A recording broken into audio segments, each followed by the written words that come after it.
thank you so much again. Really, really appreciate being here, and to REI. Also, we connect you. We appreciate the opportunity. So imagine as a portfolio manager in a managing agency, walking in without feeling that queasy type of uneasy, anxious feeling, imagine being completely confident that you are going to go through the day without having to deal with those difficult, complex issues where you feel out of control and you feel out of your depth, to be honest.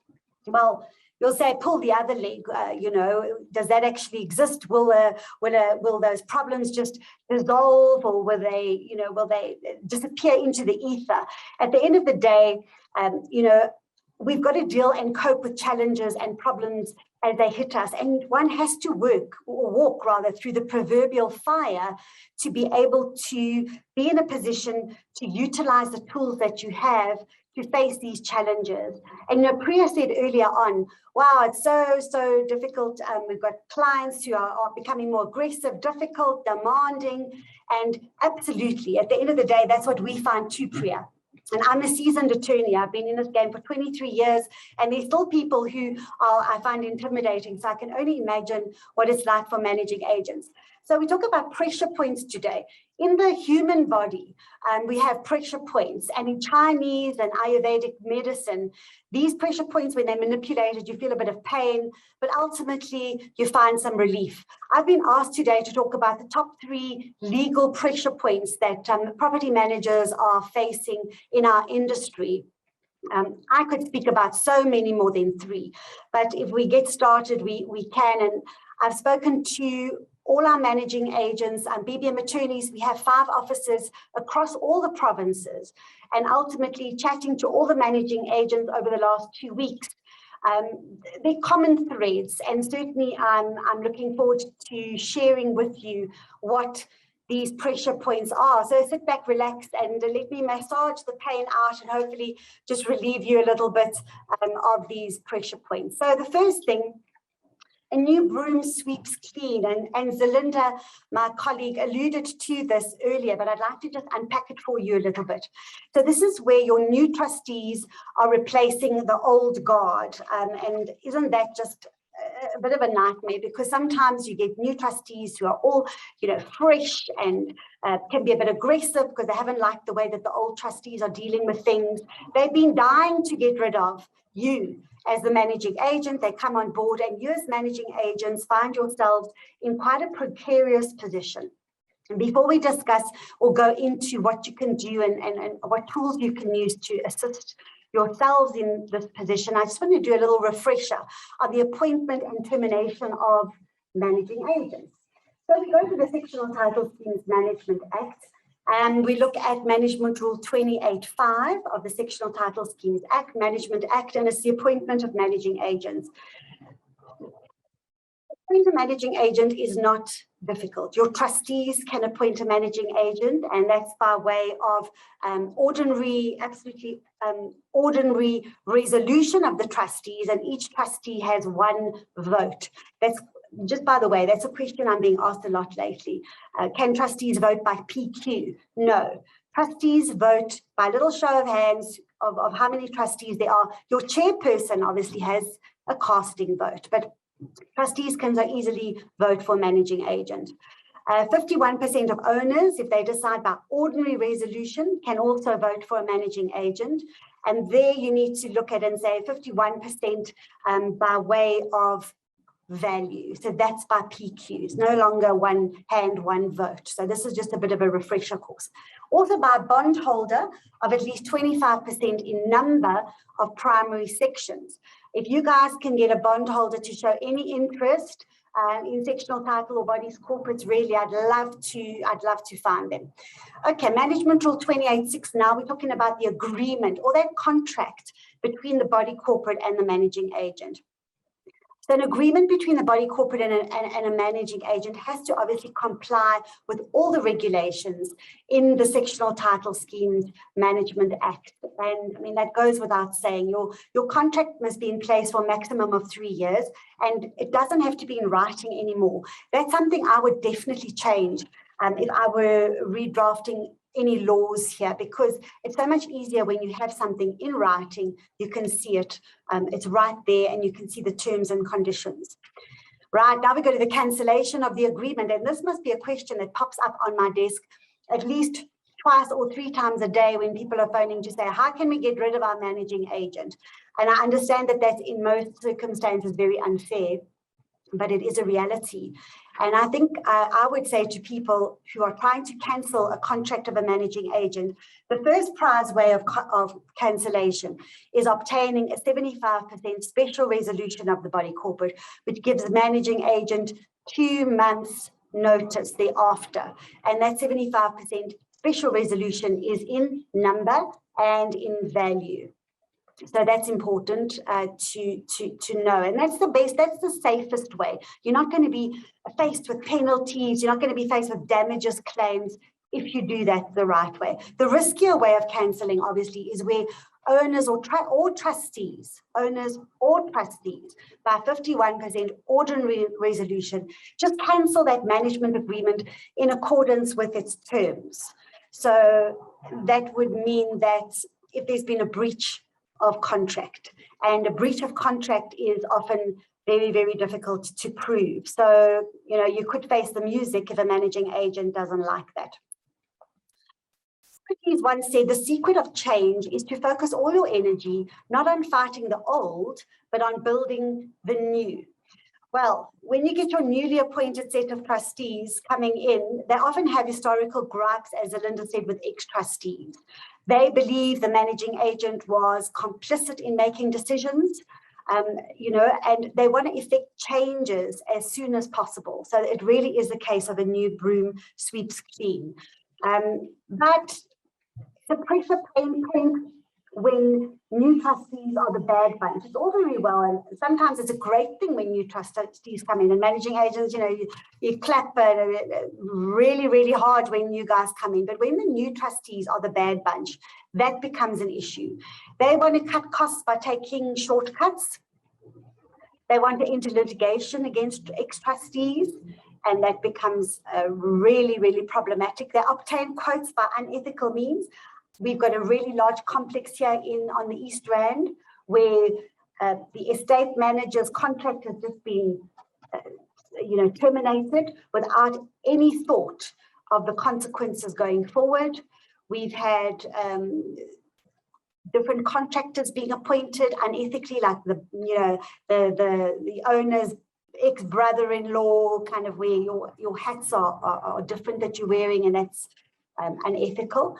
And they actually want to remove you. They've got hidden agendas, and that's really from the outset what they are aiming to do. So as a managing agent, the managing agent faces reputational harm, the threat of legal action, being cited as a co-defendant in a magistrate's court or high court action, or in the community scheme ombudsman service application.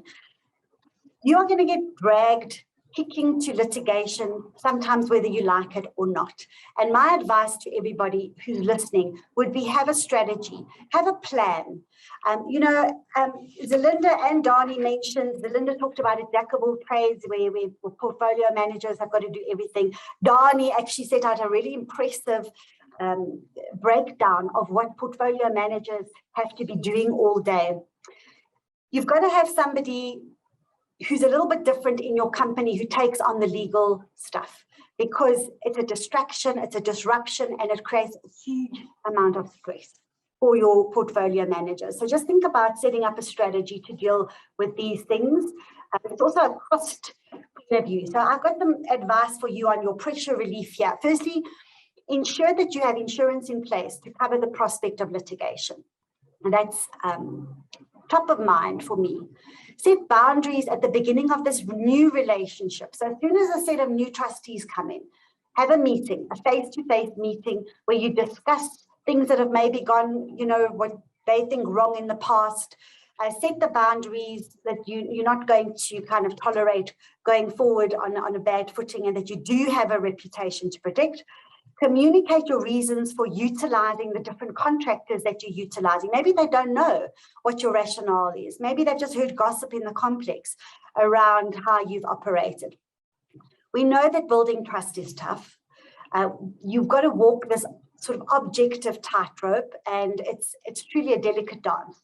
Something that you may want to consider at the beginning of this relationship might be mediation. Mediation is a great opportunity to be able to reconfigure a relationship with new trustees, and it's an action opportunity to possibly do better yourselves, and take criticism constructively as it's supposed to be taken. Okay, so pressure point 2, health and safety headaches. A lot of my managing agents said managing agents are worried because all this pressure being placed on them to be compliant in terms of the Occupational Health and Safety Act, just getting too much. And we know that trustees of sectional title schemes have to, in law, adhere to the Occupational Health and Safety Act 85 of 2003. And that act's purpose is actually to protect people who are working in the scheme from potential hazards. So if you've got somebody on a ladder, if you've got somebody who's utilizing machinery, some contractor who's come on board, you just consider it's a little bit difficult to use, and I know that managing agents want to use, sometimes because they're cheaper, the sort of Bucky Brigade guys who come into the complexes. But I think, if I was working in that kind of environment, I would really, just from a safety point of view, just go for the guys who've got a bit more of a reputation. I've said here, contractors should sign an indemnity holding the body corporate harmless in respect of any claims against them. So I have a contract here in front of me. It's an agreement in terms of Section 37(2) of the Occupational Health and Safety Act. And every contractor who comes and works in that complex should be signing an agreement like this. It's 2-3 pages. It's nothing daunting. If any of you would like a copy of this agreement, please, with pleasure. I'm very, very happy to provide it at no cost. It talks about things like your contractor has to warrant that all its employees, agents, contractors or subcontractors are registered and covered in terms of the Compensation for Occupational Injuries Act, so that you as the body corporate are getting further and further away from any claim if something should happen. If someone falls through a roof, falls off a ladder, falls off the roof, whatever happens, very dangerous. So that managing agents are concerned that they, trustees are taking this legal compliance and placing it squarely on the shoulders of the managing agent. If we talk about compliance in terms of the Occupational Health and Safety Act, let's just break it down. What are we actually talking about? Get a bit practical. So the first thing is signage around the complex. And since the POPI Act and all your consumer protection acts, we've been inundated with questions around disclaimer signs. And yes, you do have to have disclaimer signs around your complex. It's vital, and those disclaimer signs need to be placed in a prominent position. Also, signs which show any kind of evacuation process, should there be a fire, that is pretty important, I would say. And with POPI, include your POPI disclaimers in your normal disclaimer signs. I think disclaimers can't be underestimated, and I think that they need to also show where your firefighting equipment is. Also, that there are stairs with handrails. That's pretty important. We had a case in the Equality Court that went against our body corporate that I acted for, where they didn't have those kind of signs showing where the rails were. That was a problem. Also, lifts. We need procedural signs both inside and outside the lifts should anything go wrong, to indicate potential hazards. And all lifts have to undergo a monthly checkup. After that, I think it's 24 months. Every 24 months, you've got to have a comprehensive maintenance update, and you need to get a report from somebody to comply with the Occupational Health and Safety Act, from the people who are fixing these lifts. And that you don't want any dramas with lifts at the end of the day. So a vigorous inspection is necessary. If we go to pools, obviously pools goes without saying. Disclaimer signs, disclaimer signs, disclaimer signs. You also need a spring activated lock there at your pool. and a net is also imperative. I think that's the sign's got to be visible. Don't put it at the back of the pool where no one can see it. Place it right in front as you're opening the gate. Firefighting equipment. Firefighting equipment, I think you need to keep a register of all the firefighting equipment. And as far as my knowledge of the Occupational Health and Safety Act is, you have to have a sticker on that firefighting equipment showing when it's going to expire. We've had many cases. I remember a really bad case in Cape Town where the trustees were held, this was early on actually in my career, where the trustees were held personally responsible because they didn't have firefighting equipment on every level at their complex. Also compliance certificates. We know our normal electricity compliance certificates, electric fence compliance certificates. Have them available and just keep them in a nice index so that you know exactly what you're doing. Cleaning contractors, you've got to watch very carefully where they're cleaning. There must be signs up around where they're cleaning so that nobody trips and falls, and there are no issues with them becoming involved in contracted or protracted rather litigation. Then you've got public liability cover. We know that it can't be less than 10 million rand. Important for you to advise the body corporate about all these things. Before I go on to how you can relieve the pressure here, I just wanted to also talk to you about Deploy versus the Cascades Body Corporate. It's an old case. It's a 2013 case. And I've always found the facts quite extraordinary. The gist of it, just so that, from a quick explanation point of view, is that there's a legal duty to ensure that the property is in a safe condition, so that all owners and all visitors can walk around that complex. And the judge said it's no different to a hotel. It's no different to any kind of business, a body corporate. And the facts of this case were quite interesting. The body corporate, they were quite a robust bunch, and they really cared about their scheme. And they needed to find an employee or somebody to run the maintenance and repairs, like a caretaker type of person. And Mr. Deploy was very well known in the scheme for complaining and always being extremely pedantic about what was going on in the scheme. So the body corporate thought, who better to put in charge of this than Mr. Deploy, which they did. And he was apparently very excited. He drew up schedules. He had his teams out every day.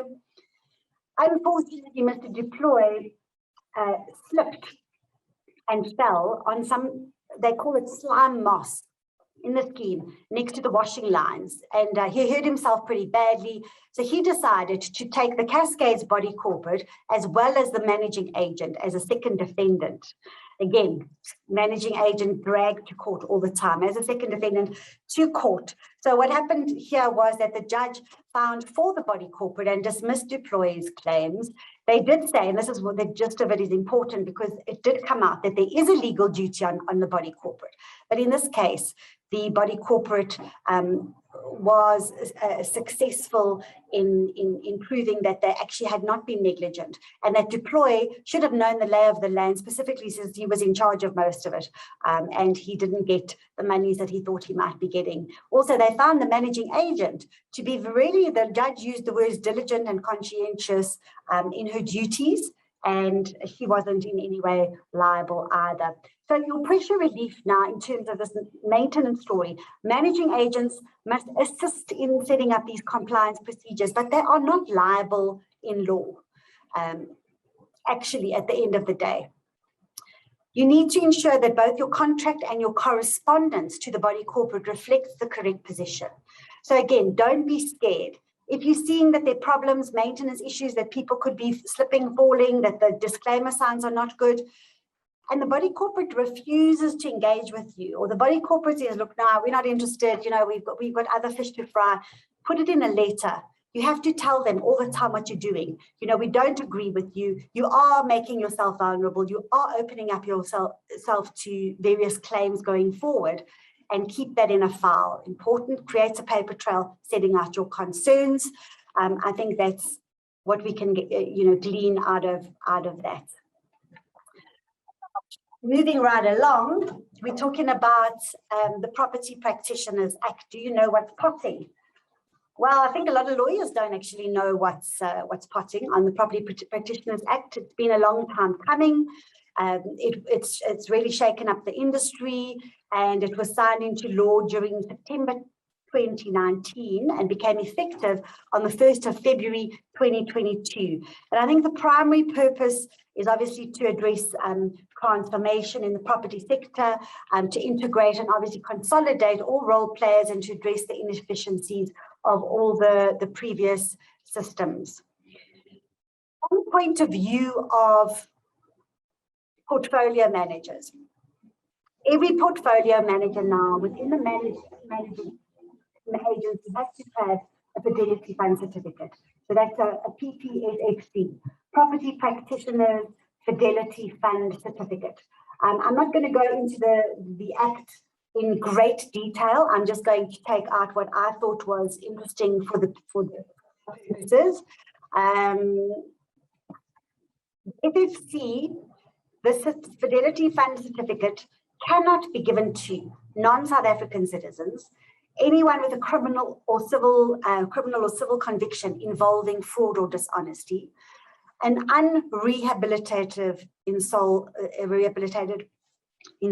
or a person of unsound mind, persons without a valid tax certificate, any person found guilty by any court or tribunal of unfair discrimination against anyone on the basis of race or gender.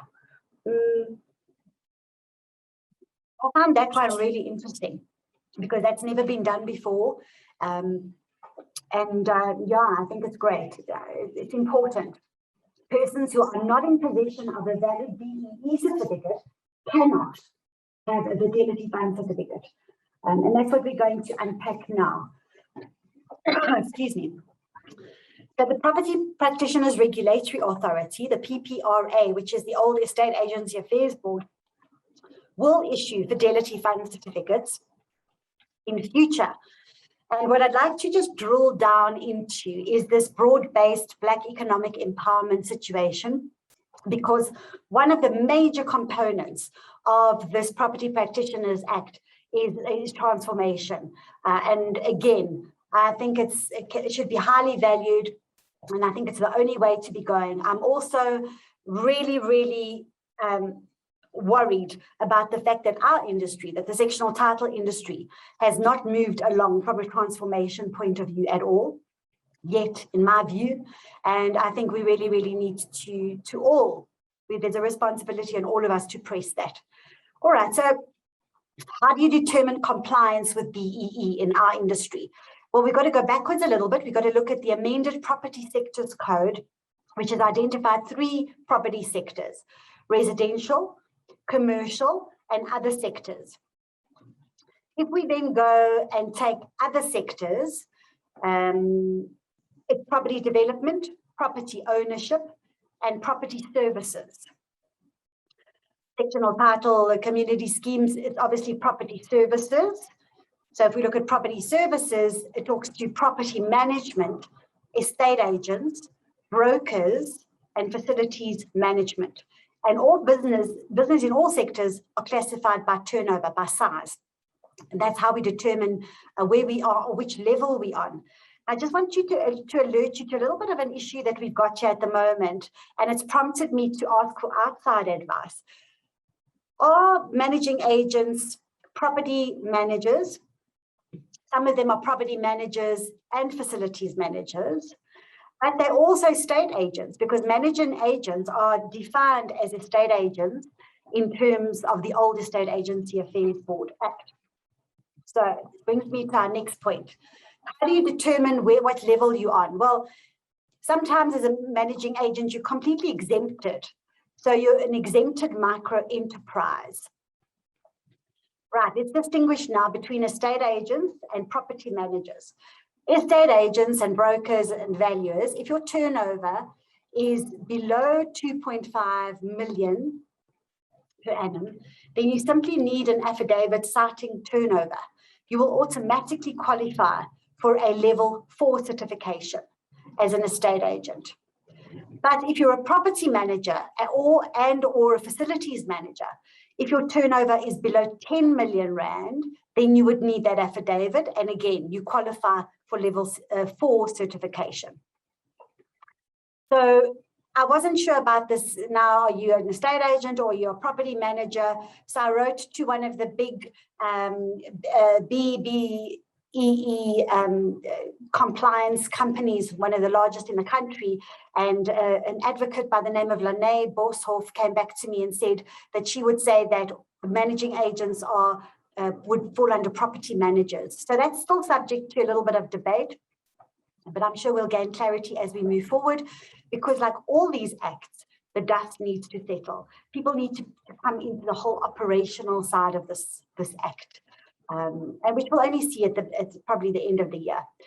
Okay, so qualifying small enterprises, we move on, called QSEs. Estate agents between 2.5 million and 35 million must comply with something called the QSE scorecard. So that's quite complicated. It's you know, more burdensome, it's more onerous, and you need to jump through a couple of hoops on that. If you're a property manager and a facilities manager, then the threshold is between 10 million and 50 million, and you must comply with the QSE scorecard. And my last category here is a generic entity. So these are the huge, like an estate agency with turnover over 35 million per annum, much bigger. They must comply with a generic scorecard, and so must property managers and facility managers that have, you know, over 50 million turnover per annum. If an EME or a QSE, this is a whole new language for everybody, is 51% black owned, they'll qualify as a level 2. And if 100% black owned, they'll qualify for level 1. Okay, so there we go. Other points of interest on the Property Practitioners Act. If you're sitting here as a portfolio manager or you head up a managing agency, just remember from now, you're on all your letterheads and your marketing material, a guarantee regarding the existence of your Fidelity Fund certificate must appear. The professional wording is registered with the PPRA. So just pop that onto all your correspondence so people can see it. All agreements must contain a sentence with the following prescribed wording. Name of property professional. So if you wanted to say, Marina Constas hereby warrants the validity of her Fidelity Fund certificate as at date of signature of this agreement. All your contracts, your managing agency contracts must have that included. Just bear in mind that attorneys are not defined as property practitioners. We've got our own law society regulations and Fidelity Fund certificates to comply with. Regulation 35 of the Act talks to undesirable practices. So bodies, corporates and homeowners associations are not allowed to oblige owners to sell their properties through a panel of agents to the exclusion of others. Always a bone of contention at every seminar I've ever spoken at, especially the very large community schemes, the HOAs, have come to me and said, you know what, I want to sell my property, but they tell me that there's a panel of 5 large estate agents and they're the only ones who are allowed to sell in my scheme. And that is now very much not something that you're going to be able to do. There's nothing wrong with procedures which a lot of estate managers put in place to get the estate agents up to speed with what they're doing, how everything runs. Nothing wrong with really asking your estate agents to follow all the directives given at these meetings. You can have a meeting, you can have something in writing, but certainly you're not able. It's been completely anti-competitive, and that's the undesirable practice that the Community Scheme Ombud Service is also. When I sat on their board, they were exceptionally anti these kind of anti-competitive processes. Okay, we know that the Fidelity Fund certificates will be issued for a period of 3 years. All applications to be submitted by 1 October in the year that your current certificate expires.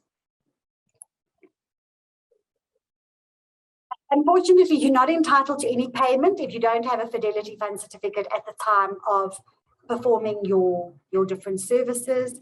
And I think the consumer is going to really love that one and really want to take you over the coals and complain about that. So just be careful. The fidelity fund certificate must be prominently displayed in every place of business where the agency conducts property transactions, and that obviously refers to both the managing agency and the estate agency.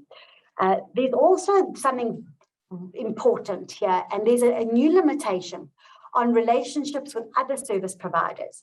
As a property practitioner, you are not allowed to enter into any arrangement where a consumer is obliged or encouraged to use a particular service provider.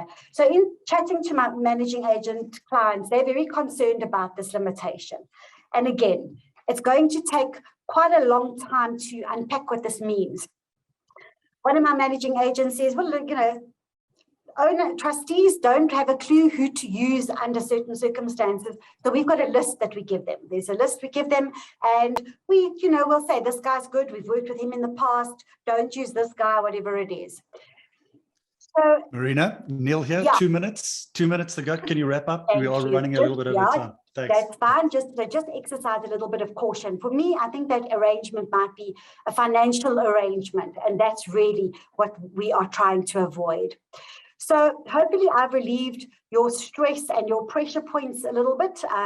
If I haven't, then all I can say is, you know, there's a book that we can look at recommending here, and that is Trigger Point Therapy for Myofascial Pain, the practice of informed touch. If that still doesn't work and you guys are still stressed out, I would recommend sitting quietly in the privacy of your exclusive use balcony, smoking some cannabis, arrogant in the knowledge that you are on the right side of the law.